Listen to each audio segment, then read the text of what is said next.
என்னுடைய ஷார்ட்ல வந்து லாங்கில வந்து நெறைய தடவ போட்ட ஒரு லஞ்ச் தான். இது ஸ்பெஷல் லஞ்ச் தான். ஆனா, இது நெறைய தடவ போட்டுருக்கேன். புளிப்பொங்கல், கருவேப்பில தொகையல், சுண்டல். புளிப்பொங்கலுக்கு வந்து ஆஸ் யூசுவல் வந்து 100 கிராம் 100 எம்எல் நல்லெண்ணெய் விட்டு நல்லா கடுகு, உளுத்தம் பருப்பு, பெருங்காயம், வரமிளகாய், கடலைப்பருப்பு, நிலக்கடலை பருப்பு, கருவேப்பில எல்லாமே போட்டு நல்லா தாளிச்சு பெருங்காயம் நெறைய போட்டு, புளிய நல்லா ஒரு ஆரஞ்சு அளவுக்கு நேத்து போட்டேன். நேத்து வந்து 1/4 படி பச்சரிசி குருணை போட்டேன். அதுக்கு வந்து லெமன் விட ஒரு குட்டி ஆரஞ்சு அளவுக்கு ஒரு புளிய நல்லா கரைச்சு ஊத்தி, உப்பு நெறைய பெருங்காயம் போடணும். கொஞ்சம் வரமிளகாய் நம்ம தேவைக்கேத்தாப்புல சேர்த்துக்கணும். நல்லா கொதிக்க விட்டு அரிசியை நல்லா களைஞ்சு போட்டு நேற்று வந்து பெரிய குக்கரில் பண்ணேன். என்னுடைய ஃப்ரெண்டு வரேன்னு சொல்லியிருந்தாங்க, ஸ்பெஷலாக பண்ணி கொடுப்போம். அவங்க அடிக்கடி என்னுடைய புளிப்பொங்கல் ரெசிபியை பார்த்துட்டு ரொம்ப நல்லா இருக்குன்னு சொல்லுவாங்கன்னு சொல்லிட்டு ஸ்பெஷலாக பண்ணுவோம் அப்படின்னு சொல்லிட்டு தான் பண்ணேன். கடைசி எப்படி பல்பு வாங்கினேங்கிறத நான் கடைசியில் சொல்கிறேன்.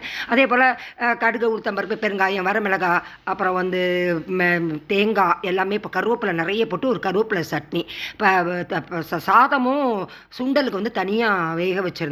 அதை வந்து ஒரு 6 விசில் கொடுத்து வச்சுருந்தேன். ஊற வச்சுருக்கேன் ஒரு நாள் நைட்டு ஃபுல்லாக. நல்லா இதில் வந்து பொடி போடணும், கொத்தமல்லி பொடி, தேங்காய். அவ்வளோ நல்லா இருந்தது சூடாக சாப்பிட்றப்ப. எங்களுக்கெலாம் வந்து அவ்வளோ வந்து டேஸ்ட்டாக இருந்தது, எம்மியாக இருந்தது. நைட்டு கூட எங்கள் பக்கத்து வீட்டுக்கு கொடுத்தேன். அவங்க கூட ஸ்மெல் அரோமா ரொம்ப நல்லா இருக்குது, ரொம்ப ரொம்ப நல்லா இருக்குது அப்படின்னாங்க. அதை விட இந்த புளிப்பொங்கல் வந்து இந்த அளவுக்கு நல்லா இது பண்ணிவிட்டு நல்லா குழஞ்சு அவ்வளோ நல்லா குழஞ்சி இருந்தது சூடாக சாப்பிட்றப்ப. நான் வந்து எண்ணெய் வந்து இன்றைக்கி வந்து 1/4 படிக்கு 150 ஊற்றுவேன். இன்றைக்கி 1/4 படிக்கு 150 100 தான் ஊற்றினேன். அதனால் பத்தலையா எண்ணத்தில் இறக்குறப்பையும் கொஞ்சம் நல்லெண்ணெய் ஊற்றினேன். இந்த கருவேப்பிலை சட்னி பாருங்கள், நிறைய கருவேப்பிலை போட்டு ஒரு சட்னி. சட்னின்னா தொகையல் வந்து புளி நிறைய வச்சு நல்லா ஒரு தொகையல், புளிப்பொங்கல், புளி சட்னி. இறக்குறப்ப வந்து கொஞ்சம் எண்ணெய் வந்து கொஞ்சம் கூட ஊற்றிருக்கணும் போலுக்கு, எனக்கு தெரியலை. வந்து நான் வந்து கொஞ்சம் கம்மியாக ஊற்றினதுனால ஆறின உடனே கொஞ்சம் கெட்டி ஆயிடுச்சு.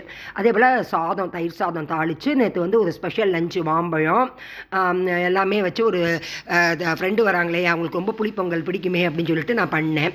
ஆனால் வந்து அவங்க சாப்பிட்றப்ப மத்தியானம் சாப்பிட்றப்ப வந்து சூடு பண்ணி தான் கொடுத்தேன் மைக்ரோ ஓவனில். ஆனால் கூட அது வந்து நாங்கள் காலையில் சாப்பிட்றப்ப அவ்வளோ எம்மியாக இருந்தது.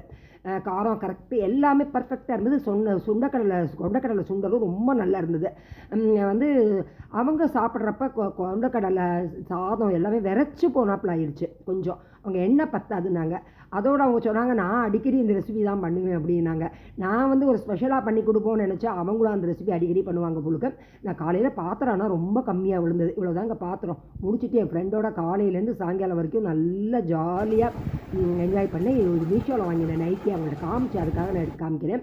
இது வந்து அவ்வளோ நைஸாக இருக்குது. 3 நைட்டி 467 ரூபா. இந்த வெயில் காலத்துக்கு அவ்வளோ சுகமாக சொஃபிஸ்டிகேட்டடாக இருக்குது. நான் 1 வீக்காக யூஸ் பண்ணுறேன். நல்லா நிறைய தடவை நினச்சிட்டே சூப்பராக இருக்குது. நீங்களும் ட்ரை பண்ணி பாருங்கள். வெயில் காலத்துக்கு இப்படி சாஃப்ட் நைட்டி போட்டால் உடம்புக்கு வந்து ரொம்ப ரொம்ப நல்லது. யாராவது வந்து அவசரத்துக்கு மேலே ஒரு பெரிய நைட்டியை நம்ம எடுத்து போட்டுக்கலாம்.